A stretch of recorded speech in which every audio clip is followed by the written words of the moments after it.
Oke, kita masuk ke bagian 2 yang bercerita tentang seorang laki-laki yang bernama Gyeongre, di mana dia terlihat seperti karyawan biasa pada umumnya, tapi dia menyimpan sesuatu hal yang tidak disangka-sangka. Jadi pada malam itu kebetulan dia menemukan kartu tarot yang bertuliskan The Fool ataupun kebodohan. By the way, dia juga memiliki seorang istri dan juga seorang anak, tapi dia suka nyolok sana nyolok sini, termasuk dengan seorang perempuan bayaran ini.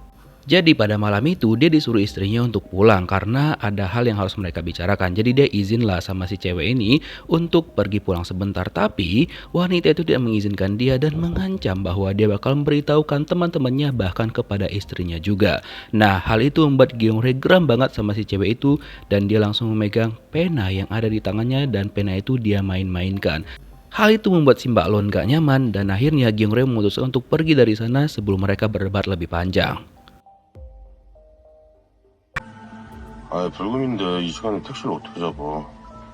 Dia pulang naik taksi sambil nelpon sama istrinya tapi dia berbohong malah dia menjelek-jelekan taksi itu sehingga si supir taksi kayak hah gila nih orang gitu kan. Nah tapi si supir taksi tidak mau mengambil pusing, yang penting dia dapat penumpang dan juga dapat bayaran setelahnya. Nah kemudian si supir taksi nanya nih sama Gyeongre kenapa dia berbohong. Padahal si supir taksi tahu kok misalkan Gyeongre itu baru aja keluar dari motel yang mungkin dia di sana nyolok sini. Nah ketika mereka lagi ngobrol tiba-tiba aja ada sepeda motor pengantar makanan yang melaju dengan sangat kencang. Hal itu membuat si bapak taksi geram banget.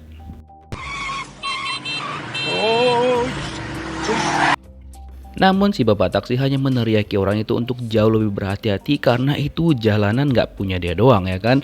Nah di situ si Gyeongre melihat ada tato di lehernya si bapak taksi yang membuat dia itu jadi kayak khawatir banget kalau misalkan nanti dia itu diapa-apain ya kan.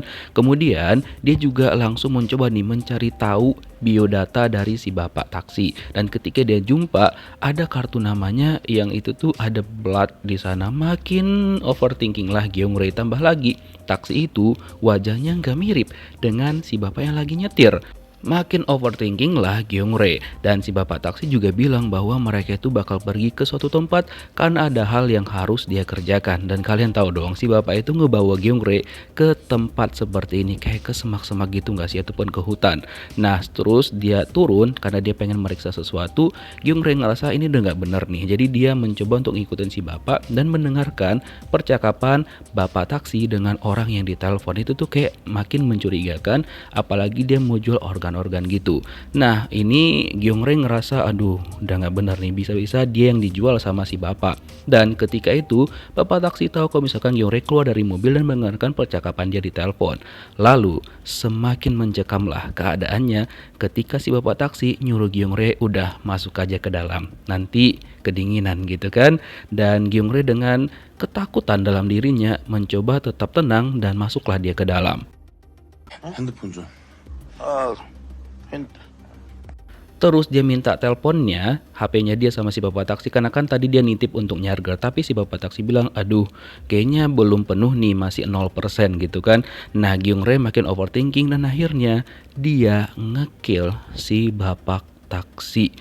Wadaw, dan akhirnya bapak taksi pun kehilangan nyawanya. Kemudian Gyeongre mengeluarkan tubuhnya bapak taksi dan dia mencoba untuk kabur setelahnya. Tapi ketika dia mundurkan mobil itu, ternyata bannya itu masuk ke dalam lubang yang cukup dalam sehingga dia nggak bisa ngeluarin mobil itu. Terus tiba-tiba orang yang bertransaksi sama si bapak taksi nelpon ya kan, dan mereka udah perjalanan menuju ke sana, udah deket lah. Dan gak lama setelah itu datanglah mobil itu. Dan itu membuat Gyeongre jadi aduh dia semakin panik dong ya kan. Lalu dia bilang sama mereka bahwa mobilnya itu masuk ke dalam lubang bannya, jadi dia minta bantuan mereka untuk mendorong mobil itu. Ya sudah, mereka mau ngedorong dan akhirnya mobil itu berhasil keluar dari lubang itu.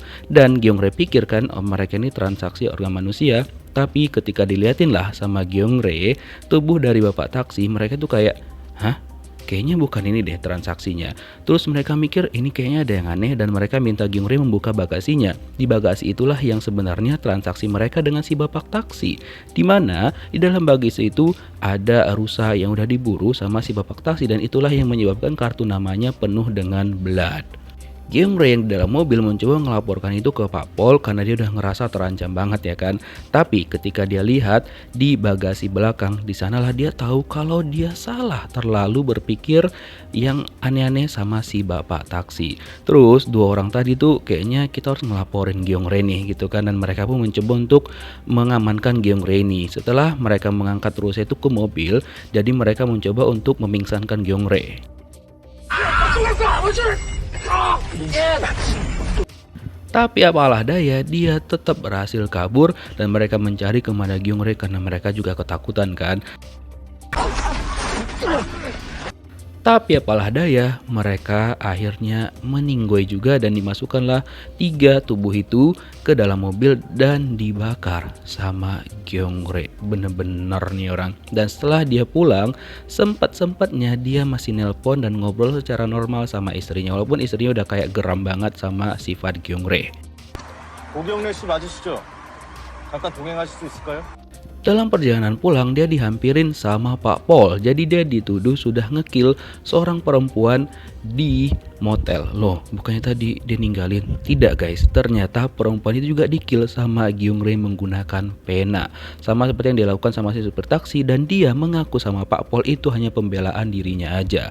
Pokoknya Gyungre kayak memanipulasi semua. Dia bilang cewek itu bekerja sama si supir taksi untuk ngejual organ-organnya dia. Nah, padahal kejadian yang sebenarnya adalah ketika si Mbak Lon itu ngancem Gyungre bahwa dia bakal melaporkan dia selingkuh sama si Mbak Lon. Di situ tuh Gyungre geram sama si Mbak Lon dan dia nge-kill Mbak Lon. Padahal sebenarnya Mbak Lon tuh cuma ngancam doang dan gak nelpon istrinya sama sekali. Dia cuma pura-pura aja gitu loh. Tapi karena overthinkingnya Gyungre dan tindakan bodohnya dia, akhirnya dia nge-kill orang lagi. Terus Pak Po bilang, udah ceritanya di kantor polisi nanti. Nah, Gyungre nggak mau dong diantar ke sana. Nah, akhirnya dia nge-kill driver dan juga si Pak Po. Akhirnya mereka meninggoy.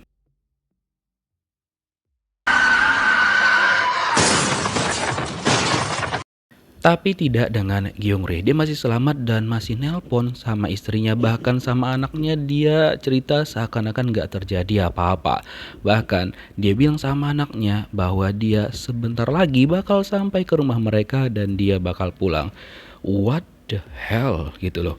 Dan dia pun mendapatkan kartu tarot yang bernama The Fool. Setelah itu dia letakin lah kartu tarot itu dan penanya di locker yang ada di sana. Setelah itu dia pulang seakan-akan gak terjadi apa-apa.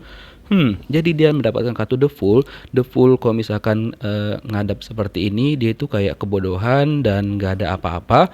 Tapi ketika terbalik, dia itu mengartikan bahwa kartu itu membuat orang menjadi bersikap tidak berpikir dulu untuk melakukan sesuatu.